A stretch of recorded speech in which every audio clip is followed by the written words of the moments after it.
컴퓨터. 네, 오늘 기대가 됩니다. 또 하나님이 어떤 것으로 우리를 놀라게 해주실지. 자, 오늘은 왕정 500년, 왕정 500년을 우리가 할 차례입니다. 왕정 500년 3주차. 자, 우리 지난 시간 복습을 간단히 하겠습니다. 자, 지난 시간 우리 모세오경을 같이 나눴고요. 하나님께서 창세기 12장에 누구를 부르시죠? 아브라함을 부르십니다. 아브라함을 부르셔서 무엇을 약속하셨죠? 두 가지였는데 땅과 자손을 약속하셨습니다. 들리지 않아도 지금 이렇게 물으면서 대답하면서 한번 따라해 보세요. 꼭 그 마음에 강켜셔도 되니까. 자, 그래서 창세기 12장에 하나님이 약속하신 땅과 자손이 이제 앞으로 구체적으로 어떻게 쭉 이어져 나가는가. 우리가 그걸 살펴볼 텐데 옆에 성경책이 있으시면 오늘 특별히 창세기 15장을 먼저 펴면서 시작하겠습니다. 복습하면서 제가 이 구절을 꼭 알려드려야 되는데 빼먹은 게 있어요. 창세기 15장에 가시면요. 형광펜 준비해 주시고 13절부터 16절까지는 형광펜을 쳐주시면 좋아요. 그러니까 저희가 이 통성경을 하는 이유는 여기 이 수만 가지 스토리가 나오는데 이게 부분적으로 그러니까 뭐가 중요한지 이 핵심이 되는 그런 포인트를 몰라서 그러거든요. 창세기 15장 13절에 16절까지 형광펜 쳐주시면서 보시면 하나님께서 아브라함에게 이르시되 너는 반드시 알라. 잘 들어보십시오. 내 자손이 이방에서 객이 되어 이방에서 손님이 돼서 그들을 섬기겠고 종이 된다는 애요. 그들은 400년 동안 내 자손을 괴롭히리니 오 그들이 섬기는 나라를 내가 징벌하며 그 후에 내 자손이 큰 재물을 이끌고 나오리라.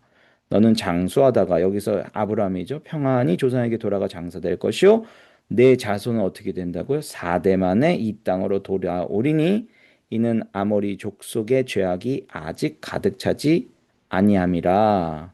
와, 아브라함 때 아브라함이 하나님께 예배를 드리는데 새를 쪼개가지고 거기에 이렇게 딱 놔두고 잠이 들어요. 하나님이 그 횃불이 그 쪼갠 사이를 왔다 갔다 하면서 이게 무슨 의미예요? 내가 너와 약속을 안 지키면 나도 이렇게 쪼개지겠다는 아주 고대 강력한 약속의 예배예요. 근데 그때 하나님이 예배 중에 아브라함에게 계시하시는데 뭘 계시하십니까? 이배굽의 비전을. 너 자손이 이방에서 객이 돼서 그들을 섬기다가 몇 년 후에 돌아온다고요? 4세대 만에, 400년 만에 돌아온다. 그래서 이배굽과 출애굽의 비전이 누구에게 지금 벌써 계시가 돼요? 아브라함에게. 와우. 와우. 그러니까 하나님은요, 맘대로 이 역사하지 않으세요. 하나님의 말씀을 당신이 사랑하는 자에게 주시고 그 사람에게 주신 그 말씀과 약속대로 하나님이 쭉 가시는 거예요. 자, 그래서 200을 했다가 400년 보내면서 두 가지의 귀한 사건이 있는데 뭐냐면 첫 번째 민족이 아, 아브라함의 자손이 민족으로 돼요. 민족으로 바뀌어요. 그렇죠?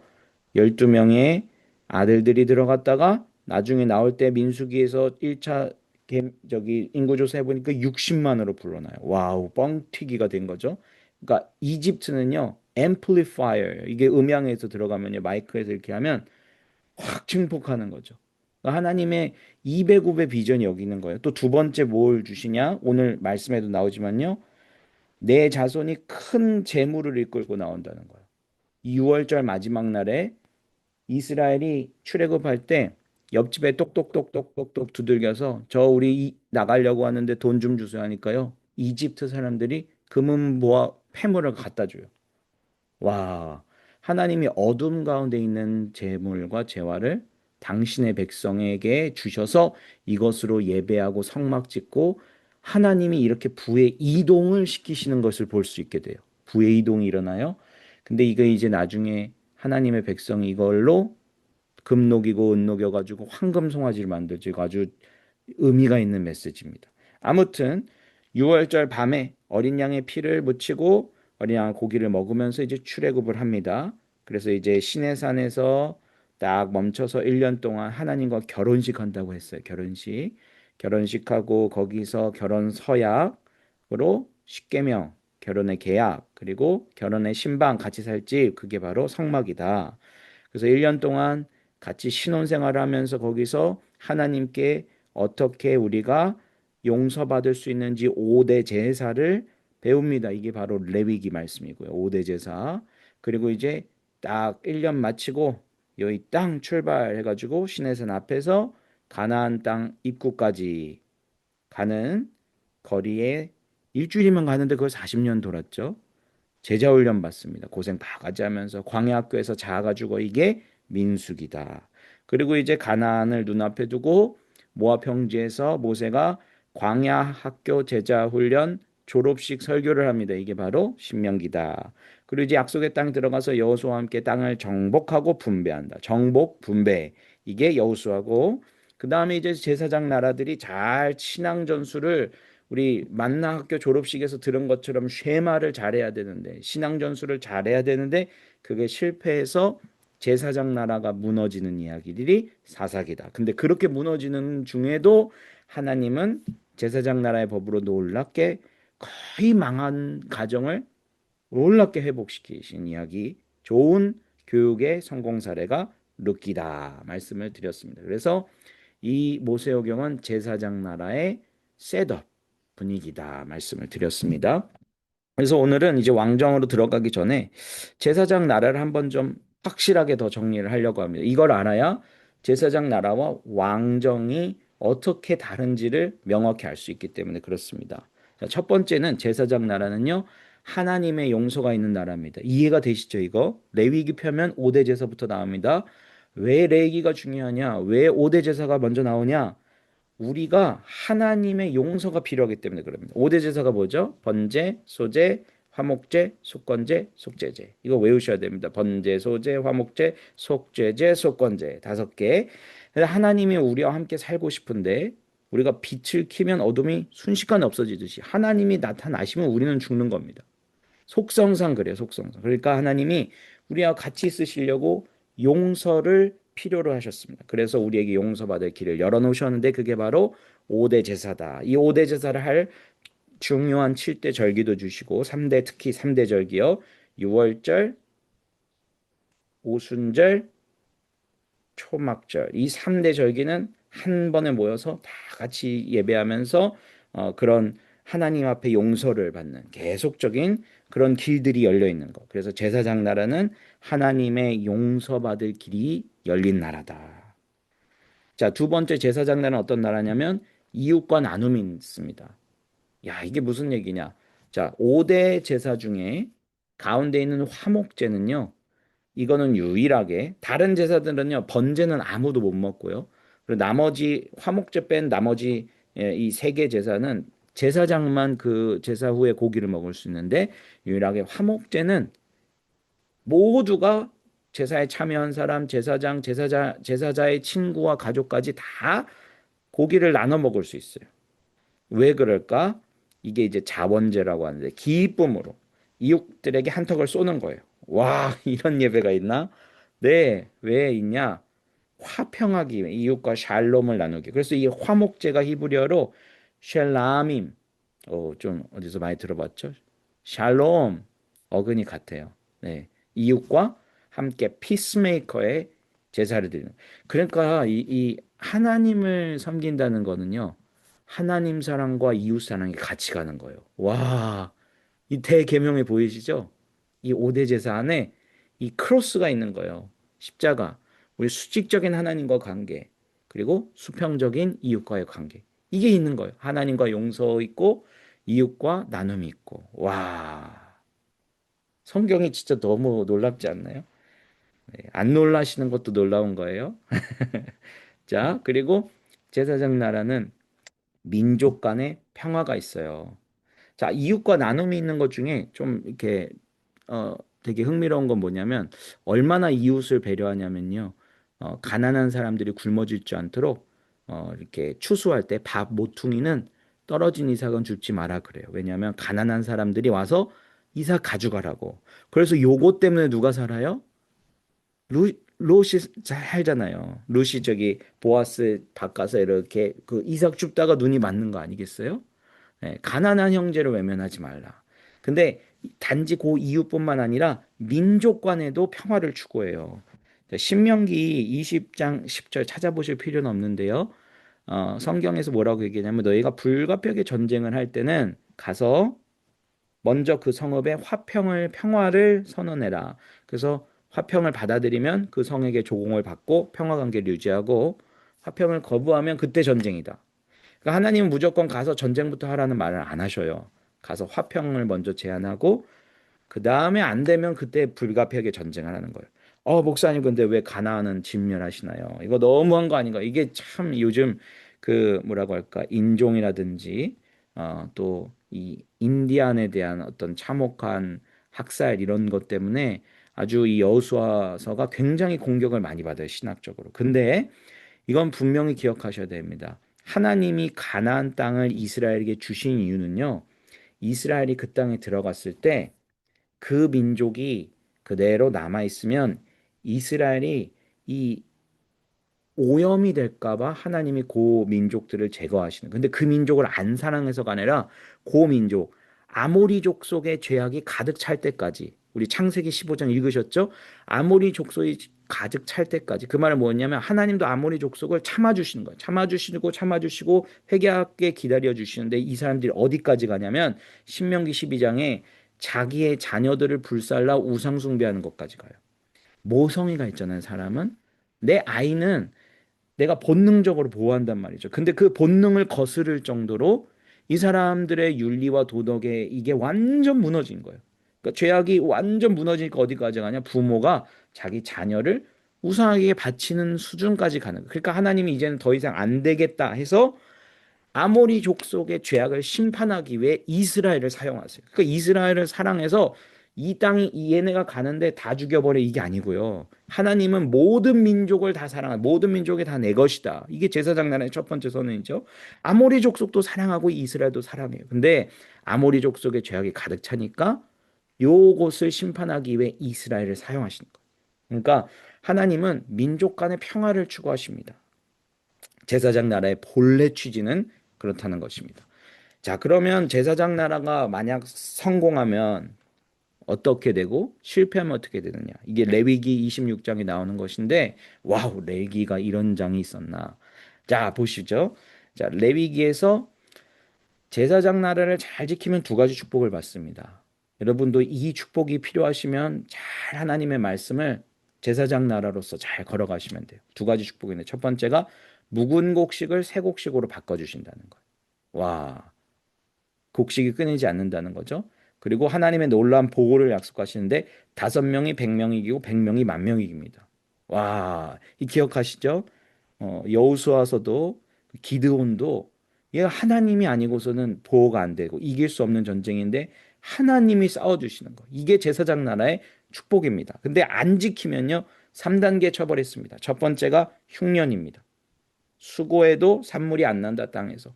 두 번째가 그래도 정신 못 차리면 이제 외적이 침입해 옵니다. 수탈을 당합니다. 공격 당합니다. 자, 그래도 정신을 못 차리면 33절에 민족 중에 흩어진다. 이거를 벌써 레위기에서 말씀하고 계세요. 자, 이게 뭐냐? 포로 생활한다는 거. 너희가 원수의 땅에서 살게 될 거다. 너희가 그러는 동안 너희가 원래 죄로 더럽혀진 땅은 안식을 누리게 된다. 그래서 이게 나중에 70년 포로기로 가는 거예요. 그러니까 성경은요, 인간이 죄를 짓고 죄악이 관영하면 그 땅이 더러워지고 그 땅을 깨끗하게 안식한다는 개념이 있어요. 그래서 deportation, 쫓아내는 거예요. 이 땅을 쉬게 하려고요. 자, 3단계 처벌을 잘 기억하셔야 될 이유가 이게 왕정 500년의 역사예요. 자, 왕정 500년 흉년도 경험하고 수탈도 경험해요. 근데도 1, 2단계 했는데 정신 못 차리니까 마지막에 3단계 포로까지 가는 얘기. 이게 왕정 500년의 이야기다. 그러니까 하나님이 앞에 말씀을 드렸듯이 하나님은 그냥 막 역사를 되는 대로 에이 이렇게 끌어가고 저렇게 끌고 가고 이렇게 하시는 게 아니고 하나님은 말씀을 주신 대로 지금 레위기에서 주신 교과서대로 하나님은 약속대로 끌고 가시는 거예요. 와, 대단한 얘기죠. 자, 그러면 이제 왕정 500년을 본격적으로 살펴보겠습니다. 자, 왕정 500년은 이스라엘의 최초 왕이 누구죠? 사울이죠. 그리고 맨 마지막 남유다 북이스라엘은 먼저 멸망했으니까 722년에, 근데 586년에 시드기야가 두 눈이 뽑혀서 바벨론 끌려갈 때까지 요 500년의 시간을 얘기해요. 자, 정확히는 사울이 40년, 다윗 40년, 솔로몬 40년에서 통일왕국 120년이 있고요. 그리고 이제 북과 남이 나눠져서 북이스라엘이 한 200년 갑니다. 그리고 남유다가 한 350년 갑니다. 그러니까 앞에 120이랑 350을 더하면요. 대략 한 470년 돼요. 근데 외우기 쉽게 500년 하는 것입니다. 왜냐면 우리 또 조선 왕조 500년, 우리에게 좀 익숙한 숫자죠. 그러니까 왕정 500년 이렇게 외우시면 되는데, 자, 왕정 500년의 분위기는 어떠한가? 자, 생각해 보시죠. 왕이 딱 세워져요. 자, 왕이란 게 뭐죠? 왕이 딱 세워지면 왕의 명령 하나에 칼을 뽑아서 자신의 목숨을 바치는 수십만 명이 동원되는 게 왕이에요. 자, 그러면 이 군사들은 누가 먹이죠? 세금을 거둬야 됩니다. 자, 근데 왕이 스스로 농사 짓나요? 그러지 않죠. 왕은 농사 하나도 안 짓는데 각 지역에서 좋은 특산물을 다 받습니다. 자, 왕은요, 솔로몬을 예로 들어볼까요? 솔로몬이 후궁만 1,000명이 있어요. 자, 우리 여성분들이 계시죠? 크리스마스 되면 선물 다들 기대하시잖아요. 솔로몬도 남편이니까 선물 하나씩 한다고 생각을 해보겠습니다. 자, 후궁 한 명한테 근사한 저녁, 우리 요즘 치세로 한 100불짜리 좋은 레스토랑을 데려간다. 자, 1,000명 데려가면 얼마 들죠? 10만 불입니다. 10만 불. 이 돈 누가 내나요? 솔로몬 국민들 세금에서 내는 겁니다. 자, 이해가 되시죠? 왕이라는 건요, 국민을 노예로 만드는 제도예요. 그러니까 이 왕이 세워지면요, 제사장 나라로 갈등할 수밖에 없는 거예요. 이 두 나라는 서로 문화가 너무 다릅니다. 자, 왕과 하나님이 왕이신데, 그리고 계급으로 다스리는데, 여기 하나님이 서로 돌봄이 있고, 아까 말씀드렸죠. 이웃과 나눔이 있는. 이 문화는요, 완전 다른 문화예요. 그러니까 왕이 제사장 나라의 문화를 안 따르면 하나님이 어떻게 하시냐? 선지자를 보내시는 거예요. 그래서 제사장 나라를 두고 왕과 선지자가 서로 대립하기도 하고 협력하기도 합니다.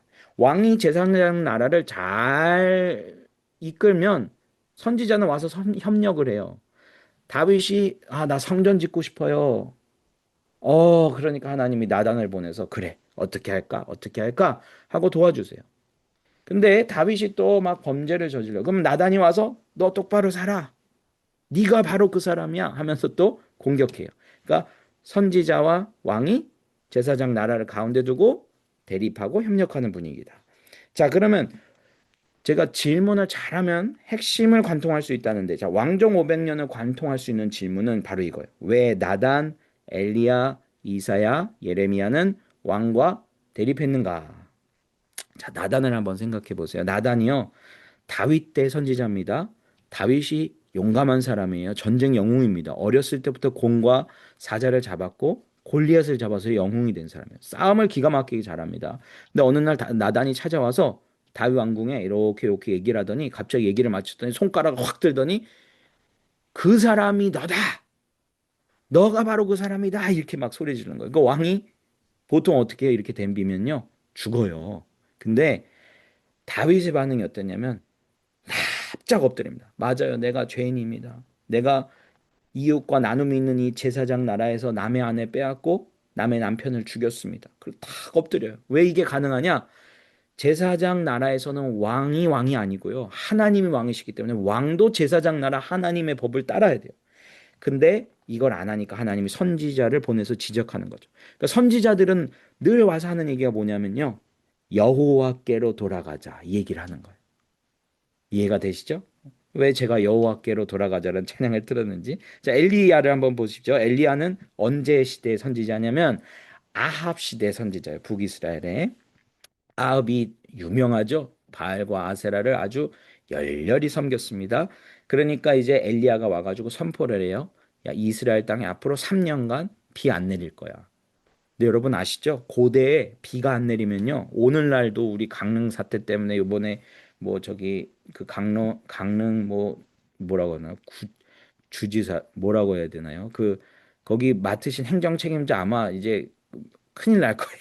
근데 비가 안 내리면 왕권이 위험받습니다. 고대 사회에서. 그러니까 이제 막 아합도 막 이거 해결하려고 팽팽팽 돌아다니다가 엘리야를 딱 길에서 마주쳤는데 화가 나는 거예요.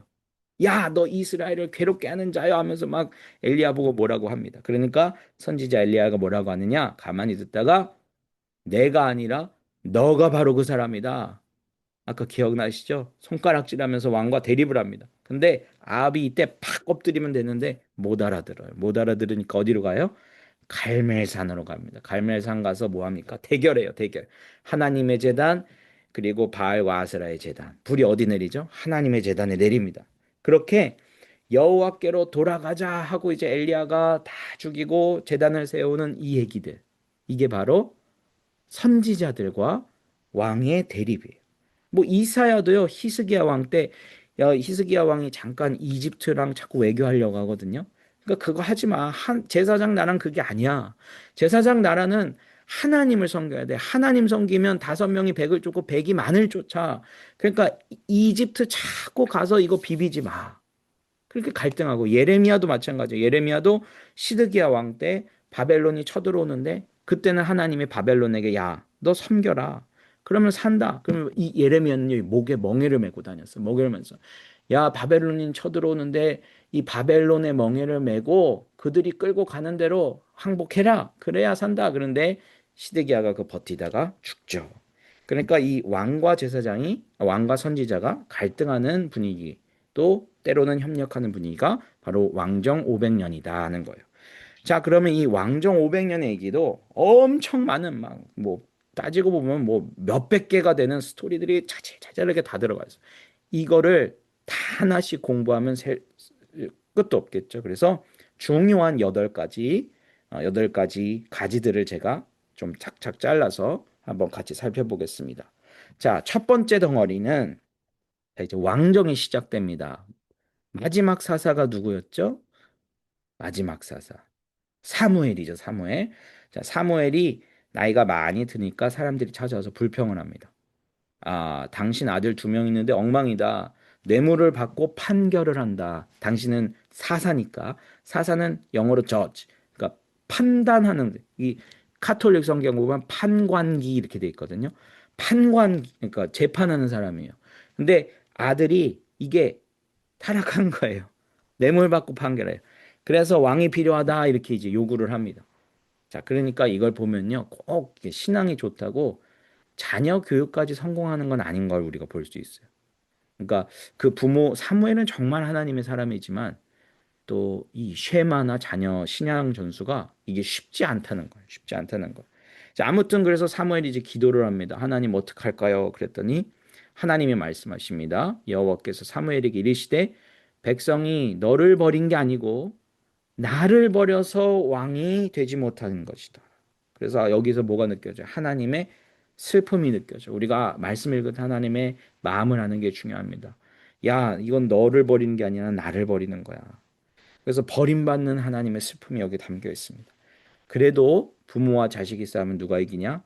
더 사랑하는 쪽이 지는 거예요. 그러니까 하나님이 왕을 주십니다. 왕을 주시는데 사무엘에게 분명히 얘기하세요. 너 경고해라. 왕의 제도를 택하면 왕이 너희에게 6가지를 가져갈 것이다. take. 여기 영어 성경에 보면 6가지 take 동사가 나오는데 뭐냐? 첫 번째 아들 가져가서 군대 만들고 두 번째 딸 가져가서 요리시킬 것이고 세 번째 수확물 가져가서 자기 신하들 줄 것이고 네 번째 세금 가져가서 11조 가져가서 신하들 돈 줄 것이고 종과 소년 노동력 차지할 것이고 양 가져갈 것이다. 그러면서 이거 뭐예요? 너의 왕의 종이 된다. 근데 여러분 하나님이 어떤 분이시면요. 하나님은요. 출애굽기 20장 2절에 나는 너희를 애굽 땅 종되었던 집에서 인도하는 내 하나님 여호와라. 십계명에 나오는 하나님의 자기 선언이에요. 나는 애굽에서 종되었던 너네들 볼 수 없어서 너희들 데리고 온 나야. 그러니까 하나님은요 우리가 어디 종되는 거 되게 싫어하세요. 하나님이 거기로 다시 돌아간다고 하니까 하나님의 마음이 무너지고 슬퍼지는 거예요. 여기 이런 하나님의 마음이 드러나는 것입니다. 자, 그래서 이제 첫 왕이 세워집니다. 첫 왕의 이름은 누구였죠? 사울입니다. 예, 잘하셨어요. 사울 40년, 다윗 40년, 솔로몬 40년, 통일왕국 120년이다. 근데 사울을 세우셨는데 사울은 결론부터 말하자면 실패한 왕이 됐습니다. 자, 여기 참 의미가 있는 얘기인데, 그러니까 우리가 시작을 잘하는 것도 좋지만요. 끝이 더 중요한 걸 볼 수 있어요. 성경은 끝이 중요하다고 얘기해요. 처음은요, 반역하고 불순종하다가 끝에 가서 둘째 아들 어떻게 돼요? 아버지께로 돌아와요. 근데 첫째 아들은요, 첫 번째 이렇게 그 탕자의 비유에서 보면 처음에는 아버지 옆에 있는 것 같지만 끝에 가면 어떻게 돼요? 리벨리스하게 변해요. 내가 아버지의 종이었냐고. 그러니까 성경은 끝까지 완주하는 게 중요하다는 거예요. 끝에 가서 바로 서 있는 은혜가 저와 여러분들에게 있기를 예수님의 이름으로 축복합니다. 자, 사울은 원래 겸손한 사람이었어요. 이제 베냐민 지파 중에 내가 가장 작은 사람이다. 또 왜 베냐민 지파가 작은 지파일까요? 이게 사사기랑 연결되는 거예요. 제가 말씀드렸죠. 사사기에 마지막에 레위인이 아주 그냥 엉터리 레위인이 있어가지고 첩을 뒀는데 이 첩이 이제 도망가니까 거기 이제 갔다가 자기 아내를 데리고 오는데 오는 날에 밤에 베냐민 지파에서 불량배들이 들이닥쳐가지고 이 자기 아내를 막 그 범해요. 그래서 이 너무 화가 나가지고 아내가 죽으니까 이 시신을 이거 레위인은 말도 안 되는 거죠. 죽은 사람을 시신을 12조각을 내가지고 온 지파에게 보내서 야 우리 복수하자. 그래가지고 11지파가 모입니다. 그래서 베냐민 지파애들 가죠. 너네 불량배 내놔라. 못 내놓는다. 내놔라. 못 내놓는다 해서 이제 내전이 발생합니다. 그래가지고 11지파가 한 지파를 두드려 패는데 어떻게 한 지파가 살겠어요. 한 지파가 600명, 베냐민 지파가 600명만 남아요. 그러니까 베냐민 지파가 작은 이거 맞는 말이에요. 사울이 아주 작은 가정의 지파에 정말 미약한 사람이었어요. 아주 겸손히 자기의 모습과 분수를 알았던 사람입니다. 또 초기에는요 신중했어요. 사무엘이 기름을 붓자 그때부터 난 왕이다 이러지 않고요. 기름 부음 받은 다음 날에도 집에 돌아가서 소 갈고 농사를 지었어요. 그리고 사울을 막 조롱하고 저 촌놈 저거 별 볼 일 없는 놈 막 욕하는 그런 사람들을 나중에 왕이 돼서 복수하지 않았고요. 근데 이제 딱 그 사울이 암몬이 딱 쳐들어왔을 때 하나님의 신이 임해서 거룩한 분노가 올라오더니 이제 자기가 농사짓던 소를 12조각 내서 이걸 온 지파에 보내고 야 모여라 해가지고 싸워서 암몬과 크게 이깁니다. 그러면서 왕이 됐어요. 자, 고대 사회에는 전쟁에서 승리하면 왕이 되는 겁니다. 자, 전쟁에서 승리해가지고 왕이 되는데 문제는 뭐냐면 사울이 점점 권력을 사유화했다는 거예요. 이게 성경에서 나오는 너무 중요한 얘기인데 오늘날에도 마찬가지예요. 정치 지도자들이 자기의 권력을 사유하면 반드시 문제가 생깁니다. 자, 권력은 어디서 오죠? 권력은 하나님이 주시는 거예요. 공공을 위해서 하나님이 주시는 겁니다. 근데 이것을 개인의 것으로 취했을 때 여기에 문제가 생겨. 어떻게 사유했냐? 첫 번째가 블레셋과 싸울 때 전쟁하려고 이제 기다리다가 사무엘이 안 오니까 어떡하지 하다가 자기가 제사를 지내버려요. 자, 제사장 나라의 문화에서 상상할 수 있는 건가요, 이거? 없습니다. 제사 어떻게 드려야 합법적인 거죠? 예물이 있어야 되고 제사장의 도움이 필요하고 여호와 이름을 두려고 선택하신 지정한 곳에서 드려야 돼요. 근데 제사장 없이 자기 마음대로 드립니다. 이게 왜 가능해요? 내가 권력자니까. 권력의 사유화가 일어납니다. 두 번째, 아말렉 진멸하라고 분명히 주님이 말씀하셨는데 불순종해요, 사울이. 자, 근데 이것도, 이거 아말렉을 왜 이렇게 죽이려고 하나요? 이런 거 너무 좀 끔찍해 하시는 분들이 있는데, 이게 성경 전체 스토리를 몰라서 그러십니다. 이게 아말렉은요, 단순한 민족이 아니에요. 아말렉을 요때 살려놓으니까 어떤 일이 있냐? 나중에 에스더서 보면 유대인 전체를 죽이려고 했던 그 이 하만이 바로 이 아말렉 자손의 후손이에요. 나중에 이 살아남은 이 하만의 이 아말렉 자손의 후손이 또 나중에 이두메로 가서 거기서 헤롯 대왕이 나오는데 헤롯 대왕이 뭐하죠? 예수님 태어날 때 영아 살해의 명령을 해요. 보시죠. 하나님 나라를 계속 무너뜨리려는 반하나님적인 세력을 바로 아말렉이 상징하는 거예요. 그러니까 그냥 하나님이 죽이라고 하는 게 아니라 하나님은 다 이 처음부터 끝을 보시는 분이기 때문에 그걸 얘기하시는 건데 그거를 하지 않으니까 하나님 뭐라고 하세요?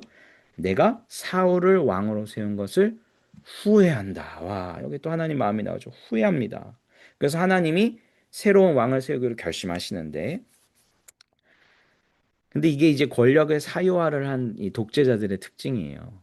뭐냐면 공포 정치를 하거든요. 근데 어디서 공포 정치가 나오냐면 이제 하나님이 선지자 사무엘을 불러서 야 내가 이제 새로운 왕을 세우려고 하는데 저기 베들레헴 가면 이세라는 집이 있는데 거기 가서 아들을 찾아가지고 기름을 부어라 그랬더니 사무엘이 대번 뭐라고 하냐면 하나님 나 그러면 죽어요. 누구에게? 사울에게. 하나님의 선지자인 사무엘도 사울이 걱정이 되는 거야. 근데 이거 내가 누구 왕 세운 다음에 나 죽을 텐데. 벌써 이제 공포 정치가 시작된 것이죠. 자, 그래서 이 다윗의 사울의 감시 속에 다윗이 기름이 부어져서 왕이 됩니다. 자, 참고로 다윗은 세 번의 기름 부음을 받아요. 첫 번째가 청소년 때 받고요. 두 번째가 30세 때 유다 지파의 왕으로. 와우, 이것도 대단한 이 레위인도 30세부터 이제 사역을 시작하거든요. 예수님도 30세부터 시작하셨고 30세 때 유다 지파의 왕으로 나머지 11지파는 동의하지 않았어요. 근데 세 번째 7년 6개월 후에 온 이스라엘의 통일 왕국의 왕으로 세 번째 이렇게 기름 부음 받습니다. 아무튼 이 기름 부음 받은 다윗이 이제 어떻게 계속 승승장구하느냐 우리가 너무 잘 알죠. 뭐 골리앗도 죽이고 그래서 사울은 천천히요, 다윗은 만만이라 막 노래하니까 사울이 막 질투가 생깁니다. 그때부터 이제 막 뭐해요? 라이벌로 생각해요. 그래서 다윗이 원래 하프타고 사울이 이제 괴로울 때마다 하나님의 임재를 가지고 뮤직 테라피를 했던 저는 그렇게 표현해요. 재즈 기타리스트다. 즉흥적으로 막 노래하면서 하나님 임재를 초대했던. 근데 이 다윗을 그냥 사위도 삼았는데 이 다윗을 죽이려고 막 창을 던져요. 그때부터 사울이 미친 그러니까 악한 영이 들려서 이제 왕으로서의 어떤 풍모나 이 존귀함, 존엄성이 거의 막 사라지기 시작합니다. 그러면서 다윗에게 집착을 해요. 그래서 다윗을 한 10년간 쫓아다닙니다. 아주 그냥 그래서 여기 제가 지도를 보여드렸는데 다윗이 막 도망다니다 어디까지 가요? 모압까지 가요. 모압까지. 왜 모압을 갑니까? 다윗의 아빠 이세, 이세의 조상들 찾아보면 보아스, 보아시 룻과 결혼했는데 룻이 어디 출신이에요? 모압 여인 출신, 모압 지방 출신. 그러니까 이제 자기 살다 살다가 이제 그냥 저기 뭐라고 할까 어머니 집, 외가 집까지 이제 도망갔다가 돌아옵니다. 자, 근데 다윗이 이렇게 막 돌아다니면서 이제 사울을 피하는데 이 피할 동안에 사울을 죽일 수 있는 기회가 몇 번 있었어요. 동굴에서 여러분 다 아시는 사건이 동굴에서 잠깐 뭐 뒷일을 하든지 뭐 잠을 잔다든지 그런데 거기 다윗이 마침 숨어 있었거든요. 근데 그때마다 다윗이 사울을 손대지 않습니다. 왜 그럴까요? 사울은 누가 임명하셨냐? 하나님이 임명했다. 이 개념이 다윗에게 있는 거예요. 그러니까 하나님을 의식하고 사울이 자기를 죽이려고 할 때 조용히 떠납니다. 조용히 떠나면서 막 사울왕 뒤에서 막 험담하지 않아요. 조용히 자기가 피합니다. 자신의 생명을 위해서. 그러니까 우리가 교회를 하다가 리더들한테 상처받는 때가 있거든요. 근데 저는 그때마다 혹시 이 성경 공부 들으시는 분들 중에 혹시 리더에게 상처가 있는 분들은 진 에드워드의 세왕 이야기를 꼭 사서 읽어보세요. 저는 이거 주기적으로 읽는데 하나님의 사람들은 자아가 죽는 경험을 하는데 이게 두 종류의 사람이 있어요. unbroken people. 그러니까 proud people이 있어요. 이게 사울이에요. 깨지지 않는 사람. 자아가 살아있고 proud가 있고 근데 반대로 다윗은 broken people이에요. 근데 하나님은 broken people을 기름 부어서 하나님의 사람으로 쓰세요. 자, 만약에 다윗이 깨지지 않고 사울이 확 창이 던질 때 벽에 딱 박힌 이 창을 뽑아가지고 사울에게 도로 던졌다면 나중에 다윗은 왕이 됐을 때 사울과 별반 다르지 않은 왕이 됐을 겁니다. 다윗은 자기의 리더가 죽으라고 던지는 창을 피하고 그 리더를 조용히 떠났어요. 그리고 하나님께 사울을 올려드립니다. 왜? 사울을 누가 임명했으니까? 하나님, 임명권자. 그러니까 사울이 좋아서가 아니라 하나님을 정말 자신의 감정의 주인으로 모신 거. 그리고 사울이 죽을 때 진짜 슬퍼요. 저는 다윗을 따라갈 수가 없을 것 같아. 이 하나님 앞에 신실함. 하나님이 세웠으니까 내 원수지만 죽을 때 정말 슬퍼하는 거. 이게 제사장 나란 거예요. 이게 제사장 나란 거. 자, 아무튼 그래서 사울과 그 아들 요나단이 나중에는 이제 결국 블레셋 전투에서 사망을 합니다. 이게 사무엘상 마지막 31장에 나오죠. 자, 그래서 이제 사울이 죽고 나자 이제 30세 때 다윗이 유다 지파의 기름을 받고 7년 6개월 후 통일 왕국 이스라엘의 왕으로 기름 부음을 이제 마지막 세 번째로 받으면서 왕이 됩니다. 자, 왕이 되고 나서 한 가장 첫 번째 일을 보려고 하는데 이거 중요한 일입니다. 왜냐하면 누구나 딱 세워져서 첫 번째 하는 그 일이 그 사람의 우선순위를 보여주거든요. 네, 첫 번째 뭐냐? 수도를 옮겼습니다. 이게 어떤 의미가 있냐면 자, 사울은 베냐민 지파 출신이니까 베냐민 지파를 중심으로 일을 했어요. 내 정치 기반이 여기니까. 이거 요즘 정치인들도 그러죠. 내가 호남 출신이면 호남 사람들이 좋아할 얘기를 하고 또 아닌 다른 지역에 하면 또 거기를 기쁘는 일을 해요. 그래서 다윗은요, 유다 지파의 왕으로 시작됐으니까 수도를 선택한다면 헤브론으로 선택하는 게 맞아요. 그게 정치공학적으로. 근데 다윗은 나는 유다 지파의 왕이 아니야. 또 북쪽의 열한 지파의 왕도 아니야. 그래서 제3의 지역을 선택합니다. 당시에 예루살렘은 여부스 족속이 점령하고 있는 지역이라 이게 이스라엘 통치권 안에 안 들어왔어요. 그런데 예루살렘으로 가서 점령을 합니다. 그래서 여기 지금 보이는 요 그림이 이 여부스 족속이 이 다윗을 놀려요. 이제 그 성지순례 가보면 아시겠지만 예루살렘 성 이게 도시가 이게 위에 그 있습니다. 산지 위에 있어요. 그러니까 막 뭐 막 놀리면서 야 저른바리가 와 우리가 저른바리가 여기 서 있어도 너 못 들어온다 막 놀려요. 그러니까 다윗이 어떻게 공격하냐? 요 아래 시온샘이라고 요 이거 성지순례 가도 가실 수 있거든요. 그 샘을 통해서 이렇게 올라가 가지고 성을 점령합니다. 자, 다윗이 왜 예루살렘으로 갔을까? 솔직히 이게 성경에서 얘기도 안 하고 아무도 몰라요. 근데 제가 이렇게 성경을 좀 통으로 쭉 보면서 뭘 느끼냐면 이게 제 상상입니다. 이게 성경이 아니고 아마도 다윗이 예배에 관심이 있다 보니까 나중에 수도를 옮기고 여기서 이제 다윗의 장막을 꾸리는데 예배에 관심이 있다 보니까 하나님이 자기 이름을 두시려고 선택한 곳이 어딜까라는 걸 고민을 많이 했을 것 같아요. 그러면서 아브라함이 이삭을과 함께 드렸던 그 첫 번째 하나님과의 계약이 있었던 그 모리아 예배, 모리아산, 그 땅을 선택한 게 아닐까. 그래서 요 모리 그게 예루살렘 지금 성전이 있는 곳이거든요. 그래서 하나님을 예배하려면 우리가 요 장소로 돌아가자. 그래서 아무튼 이게 제사장 나라의 어떤 컨셉과 딱 맞죠. 그래서 아무튼 두 번째 뭘 했냐면 법궤를 옮겼습니다. 그 전에는요, 막 그 사울 시대는 법궤가 막 돌아다녔어요. 왜 그러냐? 블레셋과 전쟁을 하는데 이게 불안하니까 우리 법궤 좀 가져오자 해가지고 사울이 법궤 가져와가지고 싸우다가 져가지고 블레셋의 법궤를 뺏겨요. 그래서 법궤가 이제 블레셋 사람들이 또 돌아다닙니다. 근데 되게 웃겨요. 이 얘기 꼭 읽어보세요. 법궤가 막 돌아다니는데 블레셋 가정에 막 재앙이 임하고 다곤 신상이 이렇게 엎드려가지고 문지방에 목 부러져 있고 하니까 이 사람들이 이걸 어찌할 바를 모릅니다.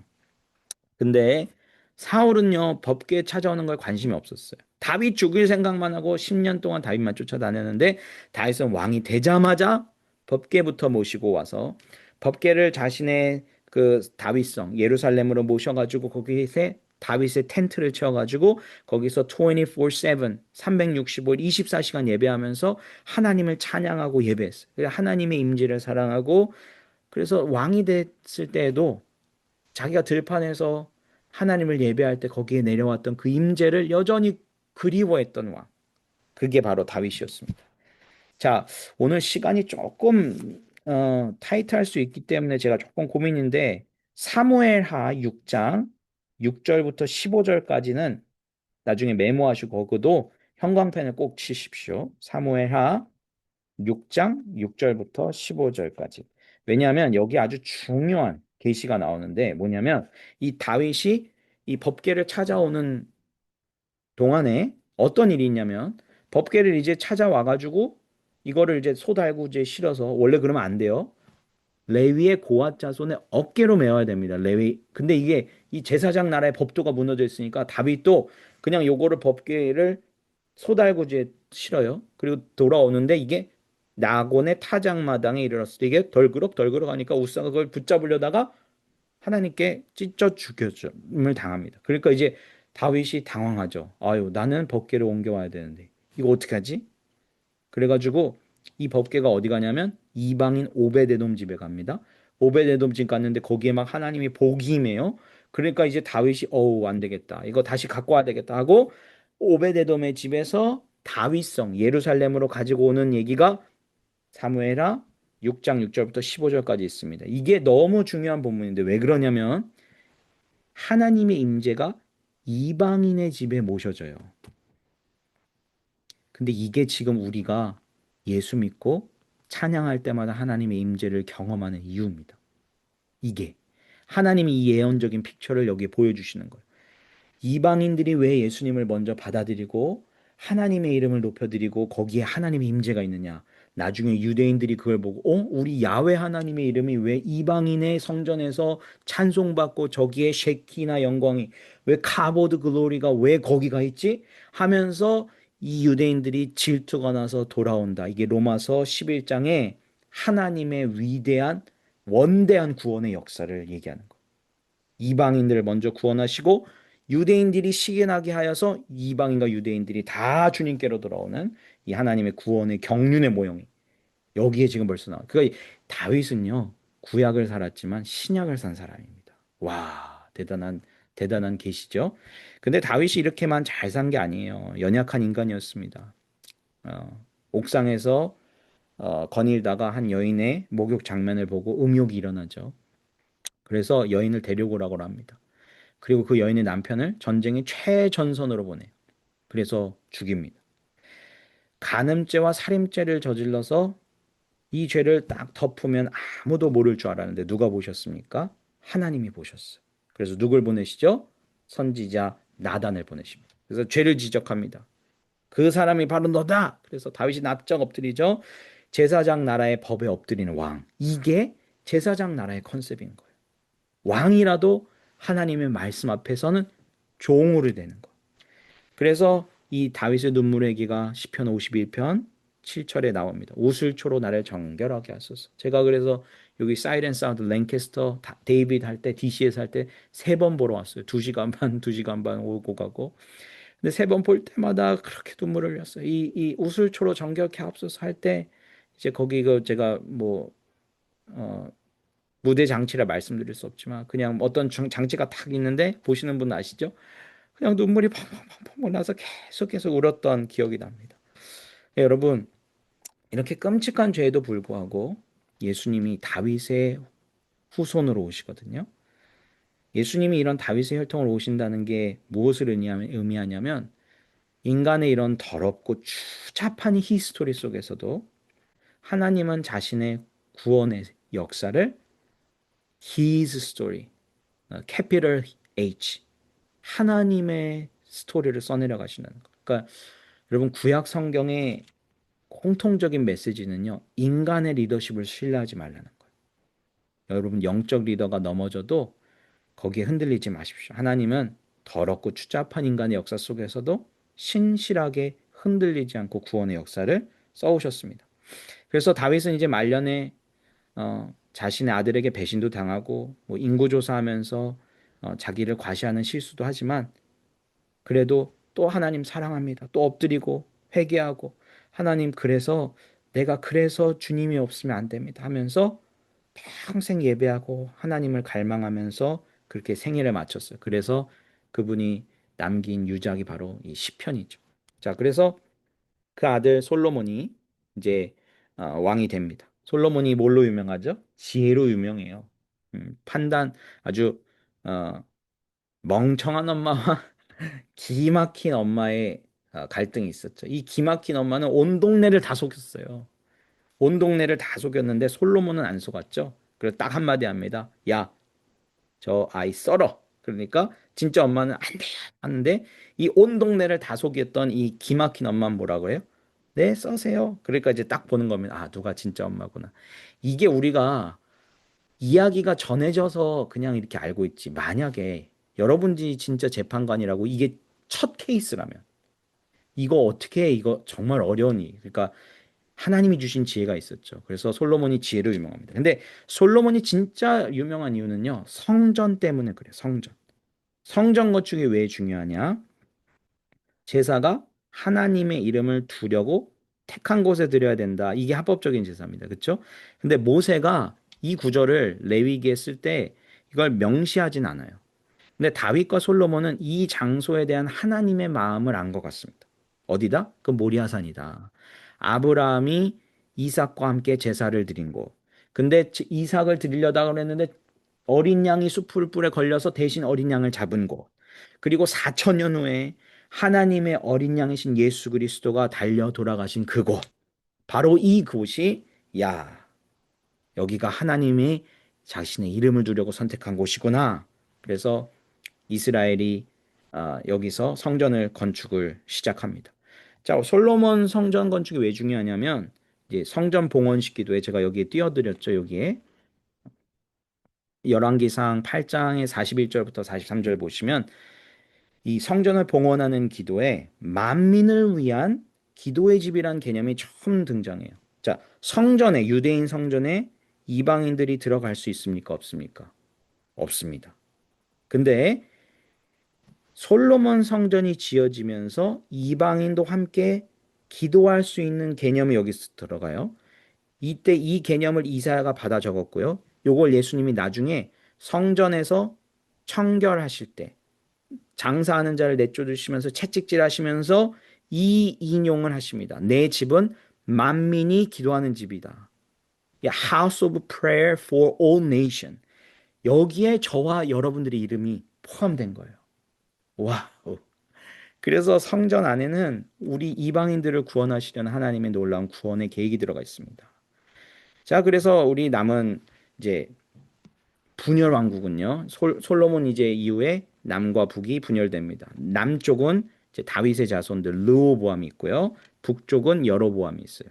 자, 북이스라엘은 그래서 200년 동안 이제 분열 상태로 쭉 가게 되는데 북이스라엘 네 가지만 하시면 돼요. 자, 첫 번째 시작은 여로보암부터 시작했다. 끝은 호세아다. 호세아 왕이 마지막이에요. 중간에 오므리 왕조 있고 또 중간에 예후 왕조가 있다. 자, 여로보암은 뭘로 유명하냐면 처음이라 유명하고 우상 세운 걸로 유명해요. 왜 우상 세웠냐? 자, 이스라엘 사람들은 1년에 3번 언제요? 6월절, 오순절, 초막절에 예루살렘에 가서 성전에 예배드려야 되는데 남과 북이 나누면 어떻게 돼요? 북에 있는 10개의 지파가 남쪽으로 다 내려가면 거기에서 마음이 돌아설까 봐 왕이 이제 단과 베델에 북쪽에 따로 황금 송아지 우상을 딱 세우고 이게 하나님이다 그래요. 그러니까 우상 숭배의 길, 그게 바로 여로보암의 길입니다. 이게 다윗의 길과 반대되는 거예요. 자, 그래서 열왕기상 한번 가보실까요? 열왕기상 12장. 열왕기상 12장 보시면 27절부터 30절까지 이걸 형광펜으로 쳐주시면 좋아요. 이게 여로보암의 길입니다. 12장 27절부터 30절까지. 자, 여로보암의 길이 이제 앞으로 계속 나올 거예요. 북이스라엘은 여로보암의 길을 걸었다. 그럼 이거 우상숭배했다는 거예요. 왜? 단과 베델에 금송아지, 둥아지 만들고 거기서 예배를 드렸다. 제 레위인들도 따로 세웠다. 이게 여로보암의 길이에요. 근데 다윗의 길은 우상숭배하지 않고 하나님을 바라보는 길이에요. 그래서 여로보암의 길을 이해하시려면 이 구절이 형광펜이 쳐 들어가 있어야 됩니다. 자, 호세아는 마지막이니까 외워주시고 중간에 오므리 왕조는 왜 중요하냐? 사마리아를 수도로 정해요. 그래서 이 사마리아가 나중에 사마리아인이 되는 거예요. 예수님 시대에. 자, 사마리아가 수도가 되는데 이 수도가 되면서 바알 숭배를 공식화하거든요. 자, 이 오므리 왕조의 가장 유명한 사람이 누구냐? 아합 왕이에요. 아까 얘기 드렸죠. 그래서 바알과 아세라를 섬기다가 엘리야와 갈등하고 대결합니다. 그래서 오므리 왕조는 엘리야와 대결했고요. 자, 그리고 이렇게 하나님의 길을 여호와께 돌아와라 돌아왔는데 안 돌아오니까 하나님이 아합을 끝내시고 예후를 세우시는데 예후가 세워진 다음에 이제 예후 왕조는 누가 유명하냐? 예후가 유명해요. 예후가 이제 왕이 돼서 바알 숭배 우상 숭배는 뽑았는데 단과 베델에 있는 황금 송아지 우상 숭배는 끝내지 못해요. 그러니까 하나님이 어떻게 하냐? 엘리사도 보내고 아모스도 보내고 호세아도 보내고 요나도 보내고 계속 왜 선지자를 보내냐? 여호와께 돌아가자. 제사장 나라로 돌아가자 하는데 이게 안 되는 거예요. 그러니까 예후 왕조도 결국 마지막에 쿠데타가 일어나서 끝납니다. 자, 예후 왕조가 이제 끝나고 호세아 왕 마지막까지 30년간의 시간이 있는데 이때 무려 5번의 쿠데타가 일어나서 6번의 왕조가 바뀌는데 그래도 정신 못 차리고 우상 숭배하니까 어떻게 된다? 3단계 징계. 마지막 뭐죠? 이제 포로. 그래서 기원전 722년 북이스라엘이 누구에게? 아수르 제국에게 멸망당하고 호세아는 아수르로 끌려가 감옥에 들어갑니다. 이게 바로 북이스라엘 200년의 역사예요. 깔끔합니다. 자, 자, 북이스라엘이 멸망할 때 그럼 남유다는 지금 도대체 어떤 상황이었나? 그 북이스라엘 멸망할 그 당시에 이제 아하스 왕인데 이때부터는 세계의 정세를 이해하시는 게 좀 필요해요. 자, 당시에 아수르가 가장 힘이 강합니다. 이쪽에 이 바벨론, 메소포타미아 지역에 아수르가 이제 커지면서 군대로 힘을 밀고 들어오니까 자, 북이스라엘 당시 어때요? 가까우니까 불안하죠. 그러니까 아람과 편을 먹습니다. 아람과. 그래가지고 이제 아람과 북이스라엘이 아수르를 대항하려고 하는데 얘네가 싸우면 이 북이스라엘은 뒤에 있는 남유다가 찜찜하죠. 그러니까 야, 너 죽을래? 너 화친 맺을래? 하니까 이제 남유다도 이제 위기를 느낍니다. 왜냐하면 북이스라엘은 10개 지파죠. 남유다는 2개 지파죠. 국방력이 5배 차이입니다. 그러니까 이제 이 남유다의 어, 왕이 불안하니까 아수르랑 편을 먹으려고 해요. 와, 이거 어디서 많이 보는 것 같죠? 우리 꼭 한국 역사 같죠? 자, 그러니까 이때 이제 하나님께서 이사야를 보내십니다. 자, 남유다의 아하스, 어, 남유다에게 이사야를 보내서 야, 남유다 걱정하지 마라. 너희들 아수르가 무서운 게 아니고 하나님께 돌아와. 근데 이 남유다의 아하스 왕은 이것을 믿지 않아요. 그래서 아수르에게 사신을 보내서 도움을 요청합니다. 그러니까 아수르가 아싸, 아싸 하고 아람 죽이고 북이스라엘 죽이고 남유다까지 내려와서 이제 남유다에게 엄청난 조공을 요구합니다. 이 조공이 얼마나 큰지 나중에 이제 이 아하스의 아들인 히스기야 왕이 어디까지 가야 됐냐면 여호와의 성전에 기둥에 붙어 있는 금을 다 긁어서 바쳐야 될 정도. 너무 힘든 조공을 큰 조공을 요구한 거죠. 이제 아들 히스기야가 그 짐을 그대로 안고 가면서 느낍니다. 아, 이거 아수르 믿으면 안 되겠구나. 제사장 나라로 가야 되겠구나. 그래서 이제 제사장 나라의 개혁을 시작하는데 그게 이제 역대하 26장 얘기예요. 그 세 가지가 일어나는데 성전을 청소하고 우상 숭배 제거하고 유월절을 회복시켜요. 그러니까 제사장 나라로 가려고 하는 거죠. 근데 여러분 그걸 기억하셔야 돼요. 하나님 뜻대로 살려가면 꼭 한번 사탄 마귀가 너 이래도 갈래 하면서 흔들거든요. 이게 이 히스기야 왕에도 일어납니다. 이 아수르에 바치는 조공이 너무 많으니까요. 히스기야 왕이 힘드니까 이집트에게 붙어. 이집트 여기 이집트에. 그러니까 이제 이사야가 야 하지 마. 이건 지금 애굽에게 붙어서 될 일이 아니야. 이건 하나님께 붙어야 5명이 100을 이기고 100이 10,000명을 이기는 이 일이 일어나는 거야. 그래서 히스기야가 정신을 이제 그 애굽을 딱 붙으니까 아수르가 확 쳐들어와 버려요. 너 한번 죽어봐라 하면서. 그러니까 이제 히스기야 정신을 차리고 하나님 도와주세요 기도합니다. 그때 이제 하나님 개입하셔서 아수르 18만 5천 명이 하루아침에 송장이 되는 사건이 일어납니다. 자, 그렇게 이제 히스기야가 죽고 나서 그 아들 므낫세가 등장을 하는데 이 므낫세는 이제 아무튼 남유다 왕이지만 이 성경에서 가장 악한 왕 중에 하나예요. 이 왕정의 폐해를 제대로 보여주는 왕인데 얼마나 악하냐면 열왕기하 21장 2절부터 6절까지 보시면 이거는 형광펜 칠 필요 없습니다. 악한 이 내용이다. 바알과 아세라를 부활시켰고요. 그리고 우상의 제단을 성전 안에 드렸어요. 바알과 아세라 예배는요. 어, 신창들, 신을 섬기는 창기 창남들이 성관계를 해서 바알과 아세라를 흥분시켜서 여기서 비를 내리게 해서 이 땅에 풍성한 농작물을 낸다. 이게 바알과 아세라의 기본 컨셉의 예배예요. 근데 이 예배를 예루살렘 성전에 제단을 쌓고 드리기 시작해요. 와. 그리고 자기 아들들을 불 속에 제물로 바치고요. 그러니까 너무 혐오스러운 일을 성전 안까지 들어와서 막 처참하게 합니다. 그러니까 하나님이 므낫세와 그 아들 아몬을 반역으로 끝나게 하시고 이제 요시야 우리가 잘 아는 요시야 왕이 세워집니다. 요시야 왕이 유명한 게 있죠. 종교개혁 성전 수리하다가 율법책 발견하고 읽다가 엉엉 울고 그래서 우상과 산당 제거하면서 유월절 지키는 얘기. 그래서 제사장 나라로 돌아가는 얘기가 바로 이 요아스 얘기다. 근데 아까 말씀드렸죠. 하나님 말씀대로 살려가면 꼭 마귀가 한번 뭐 한다? 흔들려고 시험한다. 그래서 이집트가 이번에 또 쳐들어옵니다. 아래에서. 왜요? 이제 아수르 지역에 여기 신흥 바벨론이 이제 강자로 떠올라요. 그러니까 이 메소포타미아 지역에 아수르와 바벨론이 서로 대결하는데 이 이집트가 아수르를 돕겠다고 올라가요. 느고 왕이 이집트 느고 왕이 요시아야 나 너희들 치려가는 게 아니라 너희들 지나서 아수르 도와주려고 하는 거다. 이거 하나님 허락하신 거다. 너 저항해서 죽지 말라는데 그걸 막아서다가 요시아가 죽으면서 이제 남유다가 급격적으로 무너지기 시작합니다. 여기 16번째 왕이죠. 자, 그래서 이 남유다는 총 20명의 왕이 한 350년 했는데 지금 이제 요시아 요때 이제 이집트를 막아서다가 망하면서 죽으면서 이제 마지막 네 명의 왕이 이제 하락세를 겪게 됩니다. 이제 기간이 보이시죠? 3개월. 여호야김만 11년. 시드기야는 뭐 눈 펴서 가니까 11년이 거의 의미가 없죠. 그러니까 이제 급격하게 남유다가 무너지기 시작합니다. 자, 그래서 이제 왕정이 마무리가 됩니다. 자, 왕정이 마무리되면서 스바냐, 하박국, 나훔, 요엘 같은 선지자들은 하나님의 날, 심판의 날이 다가온다는 걸 계속 경고합니다. 그리고 이제 예레미야 오바댜는 이제 미래 얘기를 합니다. 미래 너희가 70년 동안 두 세대를 통해서 포로로 끌려가서 제사장 나라의 기틀을 회복하고 올 거야. 그래서 오늘 이제 마지막으로 1분 남았는데 중요한 구절 두 군데 성경을 이해할 때 중요한 두 구절을 밑줄을 치고 마치려고 합니다. 먼저 예레미야 29장 11절을 한번 펴주시죠. 예레미야 29장 11절.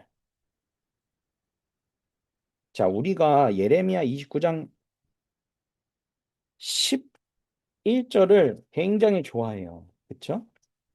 너희를 향한 나의 생각은 내가 하느니 재앙이 아니요 평안과 희망을 주는 것이라. 그 구절 다 아시죠? 근데 사실 11절보다 더 중요한 게 10절입니다.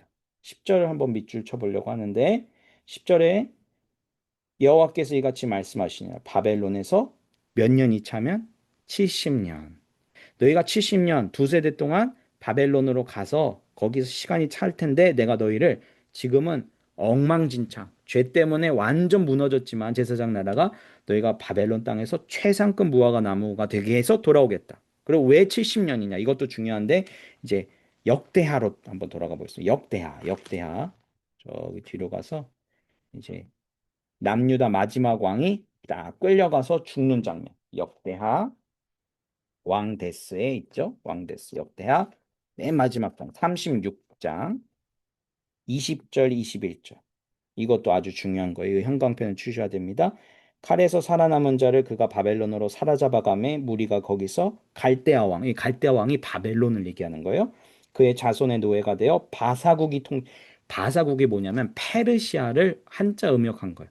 그러니까 바벨론 왕이 데려가서 노예가 돼가지고 페르시아가 통치할 때까지 있을 텐데 21절 그 토지가 황폐하여 땅이 안식년을 누린 같이 안식하여 70년을 지냈으니 여호와께서 예레미야 입으로 하신 말씀이 이루어졌더라. 그러니까 이제 바벨론 침공받아서 586년 포로가 돼서 눈 뽑혀 가서 이제 왕정 500년이 마무리될 텐데 이제 70년 동안 너희가 끌려갈 거야. 왜 70년이냐?